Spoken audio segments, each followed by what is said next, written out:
This video is sponsored by Ram Ram Group of Companies, co-sponsored by Nature House and Bhaiya Ji Silver Coated Ilaichi. अभी आप भारत की बात कर रहे थे और भारत के बाहर की बात कर रहे थे कि हनीमून आया कहाँ से शब्द है, शब्दावली कहाँ की है, प्रवृत्ति कहाँ की है।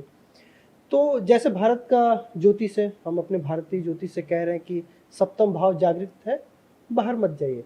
वैसे तो फॉरेन की भी ज्योतिष है, चाइना की बात का भी है, अपना लाल किताब होता है, न्यूमरोलॉजी लोग देखते हैं, एस्ट्रोलॉजी देखते हैं, वैदिक ज्योतिष, इतने सारे ज्योतिष हैं। तो भारतीय ज्योतिष दूसरे ज्योतिष से कैसे अलग है? बहुत बढ़िया प्रश्न है। दो तीन चीज़ों को समझते हुए चलते हैं। विश्व में दूसरी जो संस्कृतियां और सभ्यताएं हैं या रिलीजन्स हैं, मजहब हैं, हम अगर कहें कि क्रिश्चियनिटी को किसने शुरू किया तो एक बच्चा भी बोलेगा जीसस क्राइस्ट। इस्लाम को किसने शुरू किया? पैगंबर मोहम्मद साहब। जुदाइज़म, पारसी, जैनिज़्म, सिखिज़्म, इन सभी के उत्तर दिए जा सकते हैं कि फला व्यक्ति ने इनकी शुरुआत की। आप पूरे संसार में पूछ लीजिए कि हिंदू धर्म का प्रवर्तक कौन है,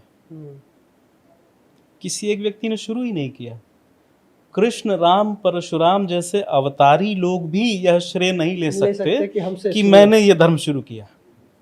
वो लोग भी इसी धर्म में जन्मते हैं। इस चीज को समझते हुए चले। दुनिया का हर रिलीजन, हर मजहब, हर संस्कृति, उसका एक स्टार्ट पॉइंट है। ये अरब से शुरू हुआ, ये जेरूसलम से शुरू हुआ, ये ईरान से शुरू हुआ, ये अमेरिका से शुरू हुआ। ऐसी तमाम स्थापनाओं के लिए कहा जा सकता है। हिंदू धर्म के लिए हम यह नहीं कह सकते कि ये काशी से शुरू हुआ, कि प्रयाग से शुरू हुआ, कि कश्मीर से शुरू हुआ, कि कन्याकुमारी से शुरू हुआ।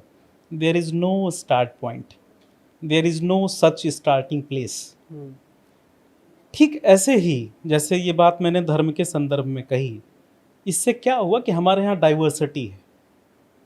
जैसे अगर कोई चीज एक व्यक्ति शुरू करता है कि जी मेरा ये सिद्धांत एक जैसा होगा, तो वो एक जैसा होगा, मिलता जुलता होगा, उसमें बहुरूपता नहीं होगा, उसमें डाइवर्सिटी नहीं होगा, क्योंकि वो एक व्यक्ति का अनुभव है, सोच है, उस एक व्यक्ति की सोच है, एक निश्चित काल परिमाण के भीतर की सोच है।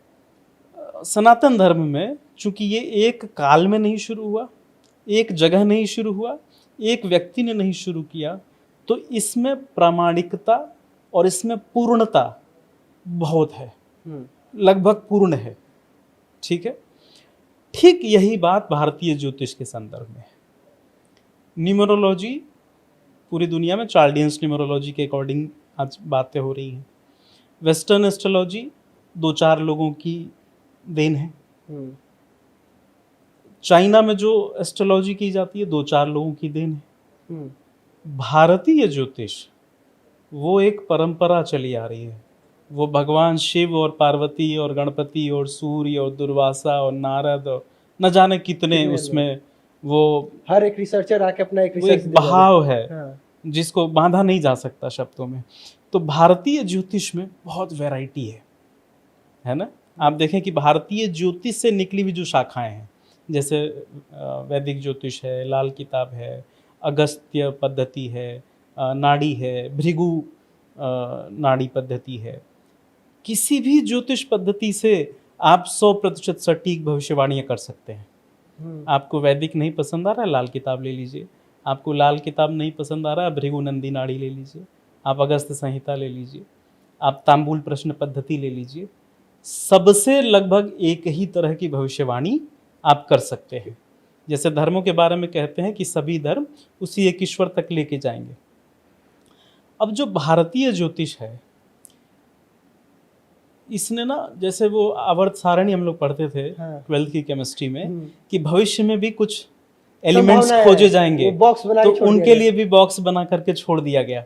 तो भारतीय ज्योतिष ने नवाचार के लिए, इनोवेशन के लिए भी जगह रखी हुई है। मतलब अगला साइंटिस्ट भी आ जाए। हाँ, वो रूढ़ नहीं है कि यही फाइनल है, यही अंतिम है। जैसे मैं एक बार बात कर रहा था कि जैसे हमने कहा कि पहली शादी हो रही है तो हम सप्तम भाव से देख रहे हैं, दूसरी भी, आज तो तलाक भी हो जा रहा है ना, दूसरी शादी होगी उसको हम किस भाव से हाँ, देखेंगे? नवम भाव से देखते। तो वो सप्तम से तो हुआ नहीं, नहीं। उस समय तो आपका नवम एक्टिव होगा। हाँ। क्योंकि पहले तो होता था कि भाई शादी होगा सती प्रथा हो जाएगा, मतलब जिससे एक ही से शादी होगी, दोबारा शादी होना नहीं है। लेकिन अब तो दोबारा शादी हो रहा है, तिबारा शादी हो जा रहा है। तो भारतीय ज्योतिष ने नवाचार के लिए, नई चीजों के लिए भी बॉक्स छोड़ रखे हैं, जगह छोड़ रखी है। ये इसकी सबसे विलक्षण बात है। दूसरा कि भारतीय ज्योतिष ने विदेशियों को भी अपना ऋषि माना। अरब के तमाम आचार्यों को, हमारे यहाँ भारतीय ज्योतिष में एक यवन पद्धति है, उसके आचार्य यवनाचार्य कहे जाते हैं, वो अरब में पैदा हुए होंगे, है ना। तो हम अपनी ज्ञान परंपरा में न स्वयं किसी से बाहर मानते हैं, न बाकियों को बाहर मानते हैं।